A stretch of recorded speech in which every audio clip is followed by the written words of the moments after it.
அன்பே சிவம். உலகத்துக்கு ஒரு நன்மை சொல்ல வரேன். இந்த மகா சிவராத்திரிக்கு எங்கேயும் போய் மனிதனிடம் போயிட்டு ஆலோசனை கேட்டு குத்தாட்டம் டான்ஸ் போடாத. மகா சிவராத்திரிக்கு இறைவன் ஆலயம் சென்று 4 கால பூஜையை பார்த்து உலகத்துக்கு நன்மை செய்யணுன்றது இறைவனோட கருத்தும் அதுதான், என்னோட கருத்தும் அதுதான். நீங்கள் 4 கால பூஜை பருகும்போது உங்கள் உடல், உள்ளம், ஆத்மா எல்லாம் சுத்தம் அடைஞ்சு உலகத்துக்கு நன்மை செய்யப்படி.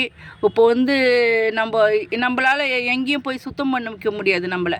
அதனால் இறைவன் ஆலயம் ஒரு மகா சிவராத்திரிக்கு ஒளி நம்மளை எல்லாத்தையும் சுத்தம் பண்ணி நம்ம புனித ஆத்மாவாக மாற்றி உலகத்துக்கு நன்மை செய்ய சொல்லி அனுப்புறது தான் இந்த மகா சிவராத்திரி.